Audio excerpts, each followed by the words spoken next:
Meu nome é José Gouveia de Oliveira e eu atualmente moro na cidade de Paragominas, no Pará. Alguém já ouviu falar em Paragominas aqui? Paragominas fica aproximadamente 1000 quilômetros daqui.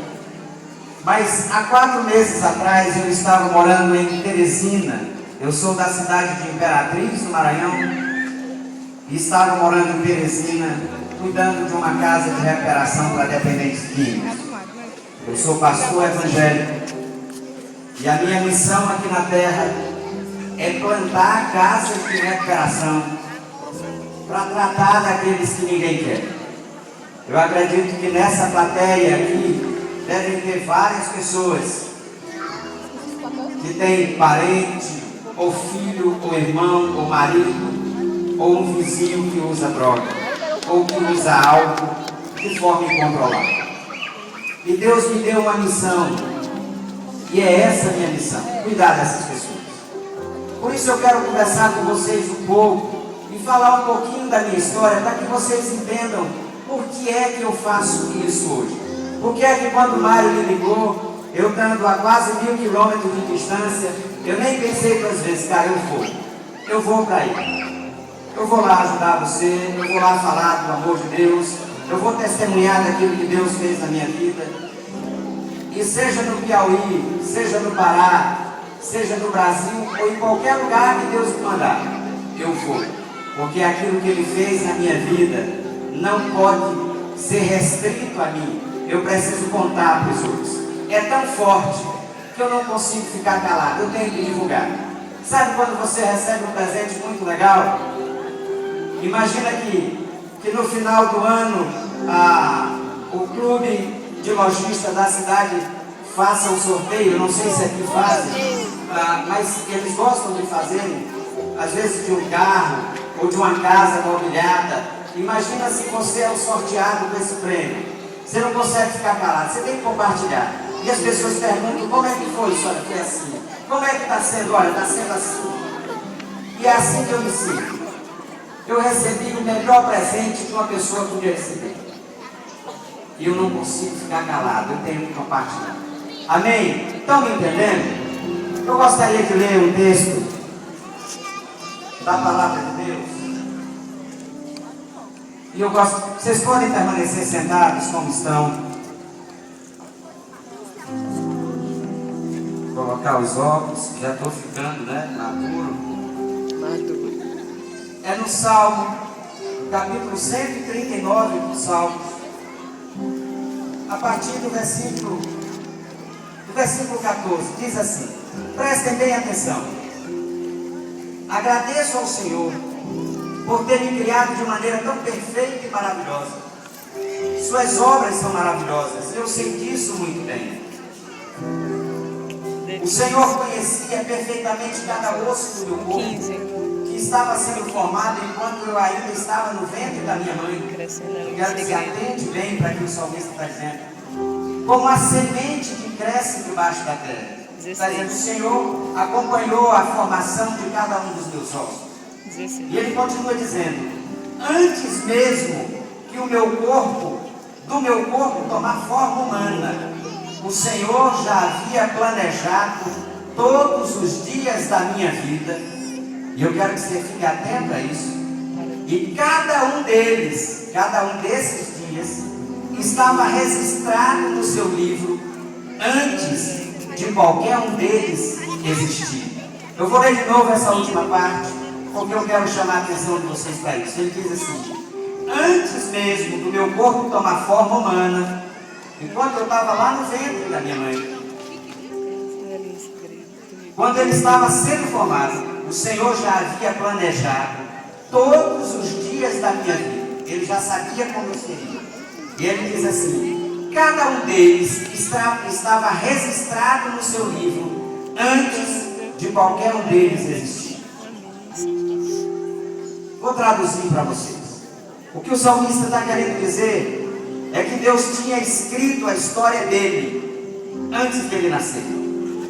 E a história do cara que escreveu essas palavras é a seguinte: ele era provavelmente filho bastardo. ele era pastor de ovelhas, vivia no campo.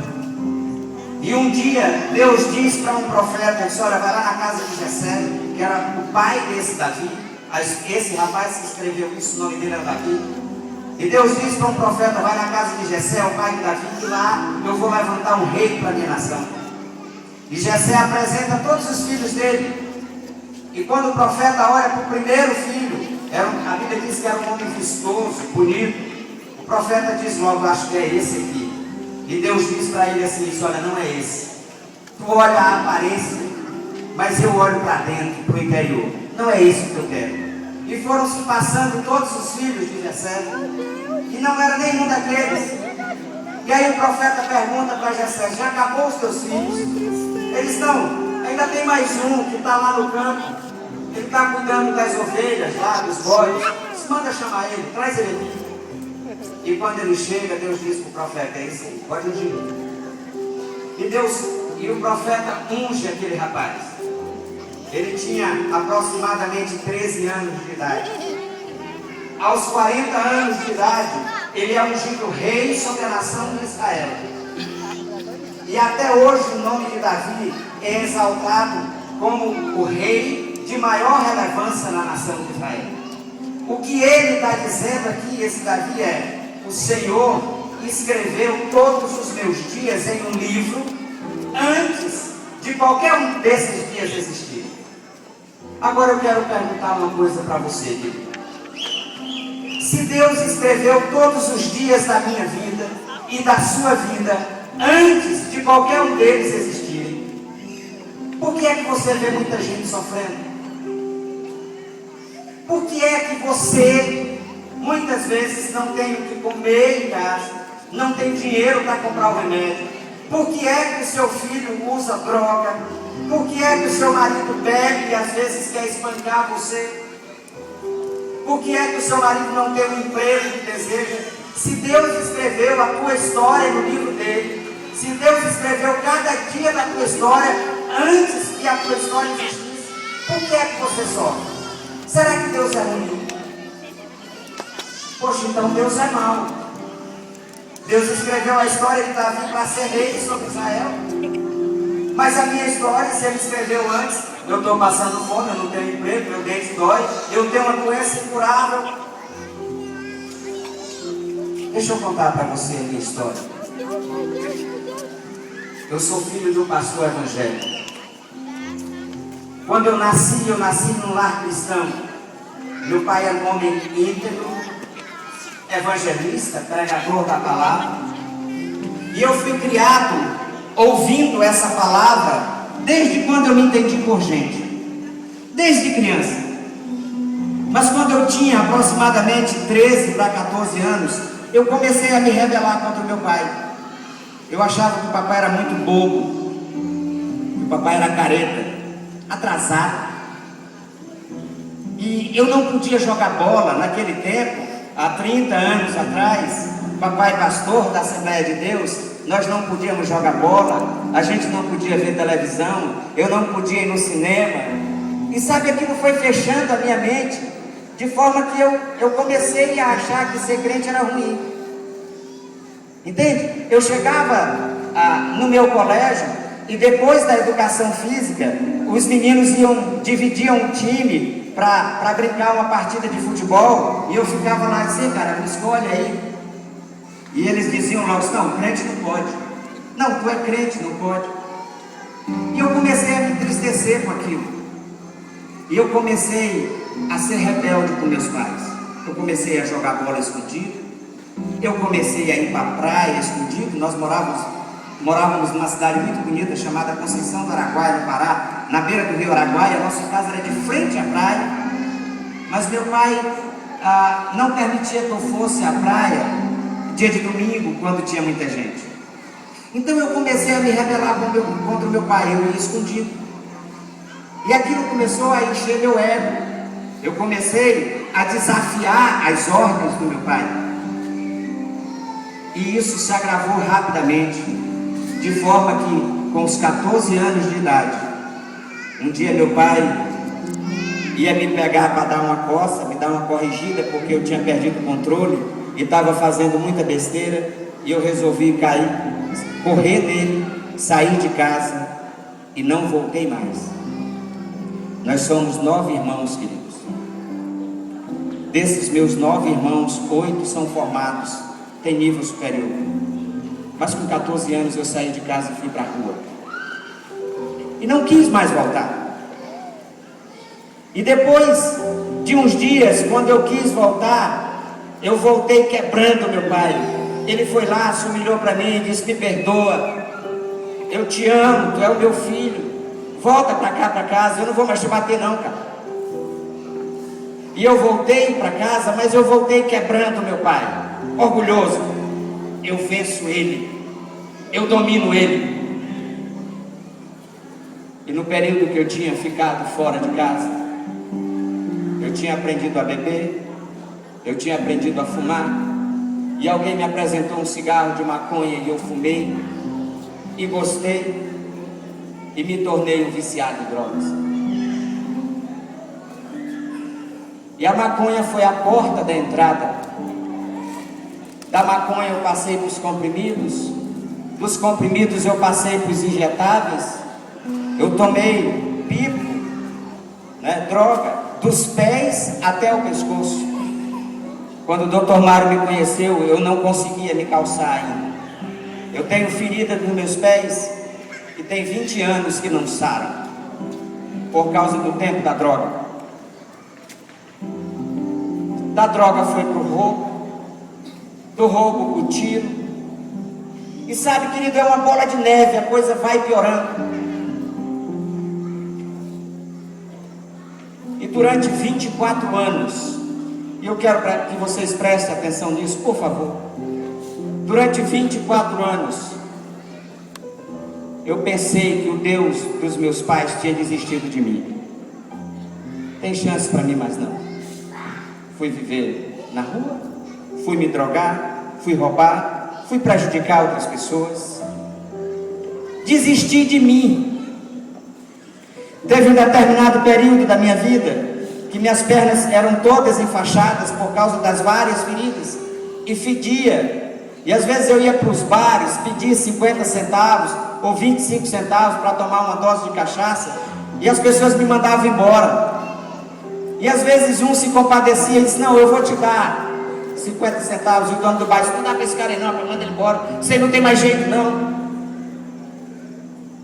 E eu tinha uma casa, queridos, um pai que me amava, uma mãe que me amava. No meio desse caos todo, Deus levantou uma pessoa para me amar diferente. Deus colocou uma mulher no meu caminho. Fique em pé aí, amor. Olha o tamanho dela. Deus dá presente que a gente não imagina. Por isso que eu disse para vocês que eu não consigo ficar calado. E no meio do auge da droga, Deus coloca essa mulher no meu caminho. Crente, filha de crente, guerreira, que me amou. Deus entregou o coraçãozinho dela para mim. Entregou meu coração para ela. Não tinha por que ela se apaixonar por mim.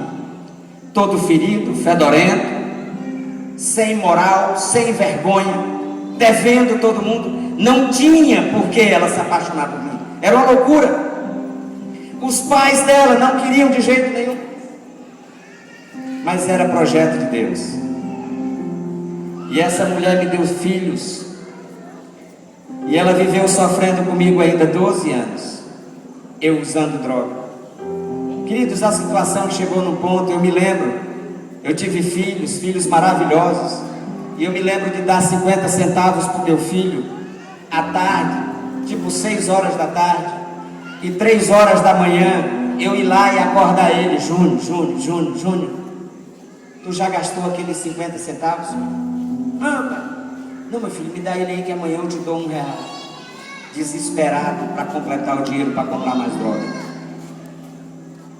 Eu vi esse meu filho um dia se levantar e me segurar pelo colarinho e dizer assim: pai, tu não precisa disso. Mas eu não estava nem aí, queridos. Eu me afundava afundava ela, afundava os meus filhos, e todos os que se levantavam para me amar, eu dava um jeito de dar um golpe. Até que um dia,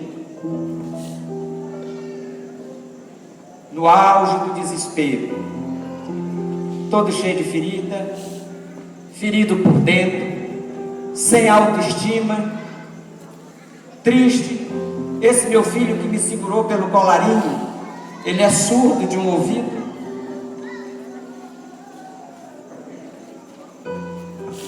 Como eu gostaria que ele fosse são. Como eu gostaria que ele fosse são. O tanto que a mãe sofreu no tempo da gravidez dele, e ele nasceu, né? Não ouve de um ouvido. Vou contar uma outra situação para vocês. Eu me lembro de uma vez que esse mesmo garoto, ele deu dor de dente, e o dentezinho dele inflamou tanto que deu pus no dente, e inchou, fechou o olho e deu uma bolsa de pus aqui abaixo do olho, nessa situação. E eu não tinha dinheiro para fazer nada com meu filho. Todo o dinheiro meu era para beber e usar droga. E quando eu olhava para ele naquela situação, eu corria para o bar, porque lá eu esquecia. Deus levantou uma pessoa que levou meu filho no médico. Ele descolou a bochecha dele por dentro para poder tirar a bolsa de pus. Eu poderia, queridos, ter levado meu filho no médico, mesmo sem dinheiro, sabe? Eu poderia ter levado meu filho no médico, mas o meu tempo não dava para aquilo. O egoísmo era tanto que não dava para aquilo. Então, depois de tanta ferida, de tanto sofrimento, um dia eu digo para Deus assim, desse jeito: Deus, eu me rendo, eu não aguento mais, me mata. Eu já tinha atirado nos outros, eu já tinha cortado os outros, eu já tinha agredido a minha mulher, eu já tinha sido preso, eu tinha espancado os meus filhos. Mas eu chego para Deus e digo: eu não aguento mais não, me mata. Eu era tão covarde que eu não tinha coragem de tirar minha vida. E nesse dia, exatamente nesse dia, eu descobri que o Deus dos meus pais não tinha desistido de mim, não. Nesse dia eu descobri que Ele ainda me amava, que Ele nunca tinha me abandonado, era eu que tinha saído. Eu fiz uma reconciliação com meu Deus, fui para uma casa de recuperação, entreguei minha vida a Jesus. E olha, querido, de lá para cá,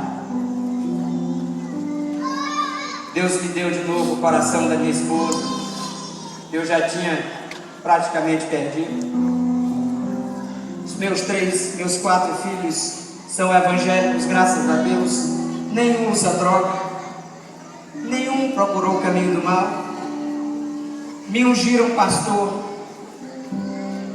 e hoje eu não consigo passar por alguém que usa droga sem dar uma palavra para eles: cara, Jesus te ama, tem chance, muda de vida. Mas sabe, queridos, durante 24 anos eu sabia que se eu tomasse uma decisão a favor de Deus, tinha chance para mim. Sabe como era que eu fazia? Amanhã eu vou tentar.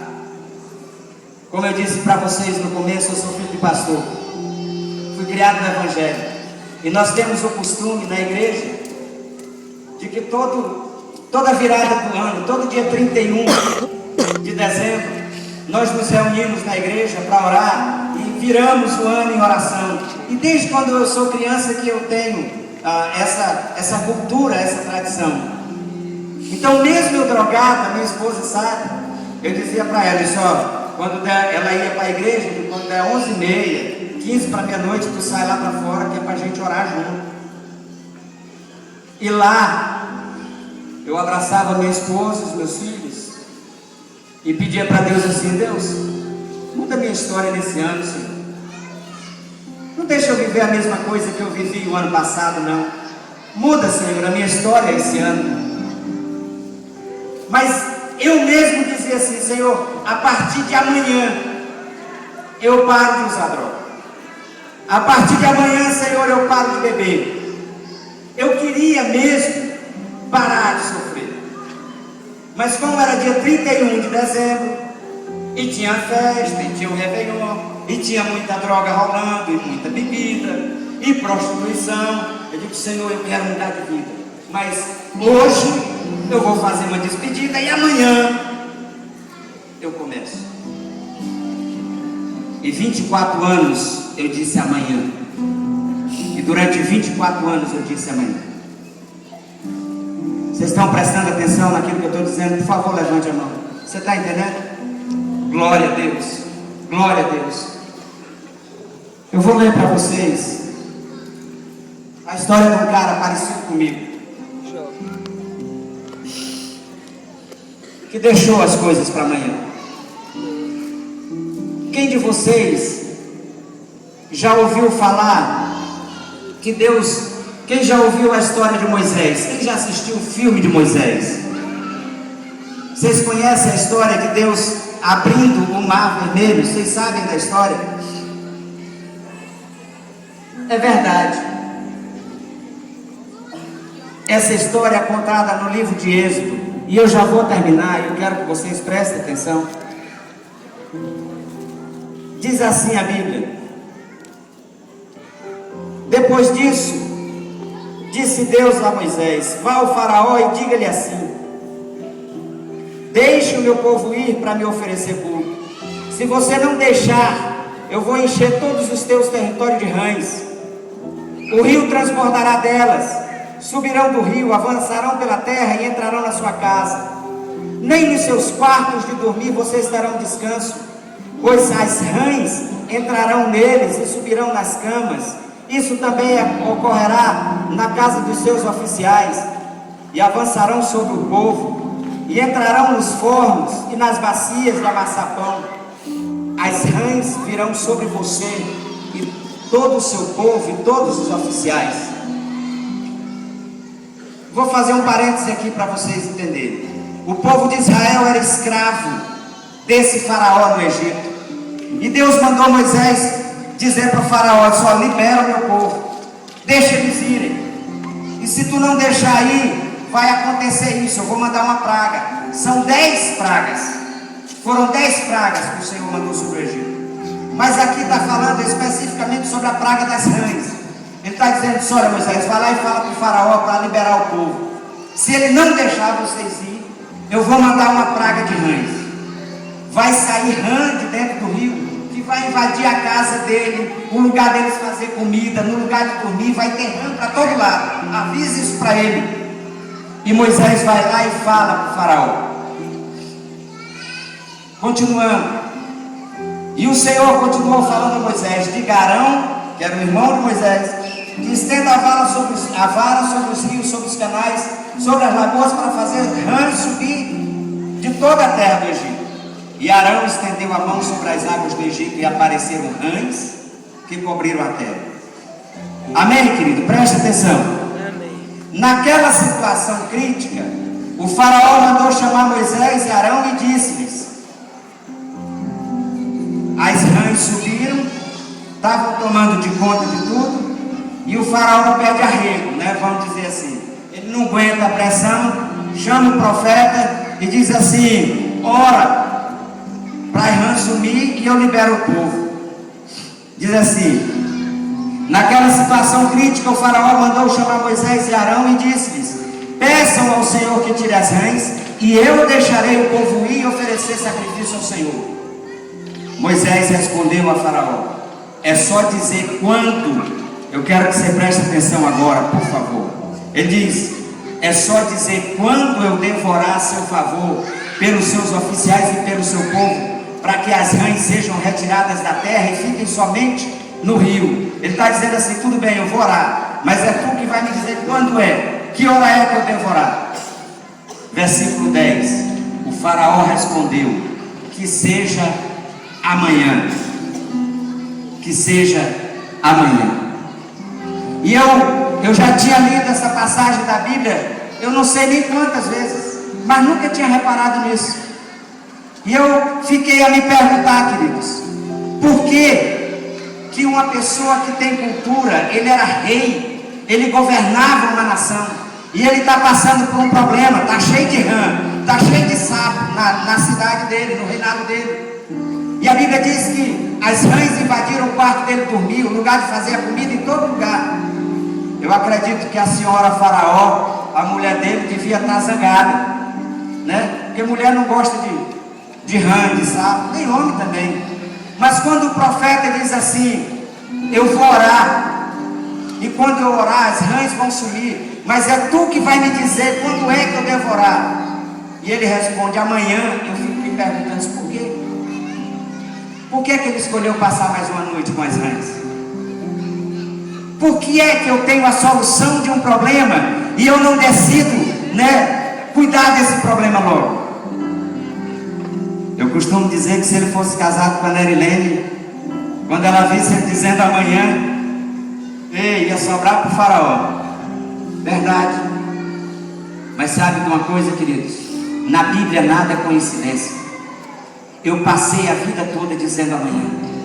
Eu sabia que estava fazendo errado. Eu sabia que não era certo usar droga, que não era certo roubar, que não era certo me prostituir, que não era certo atirar nos outros, que não era certo esfaquear ninguém. Eu sabia que era errado mentir. Eu sabia que era errado enganar, manipular. Eu sabia que era errado trair a minha mulher.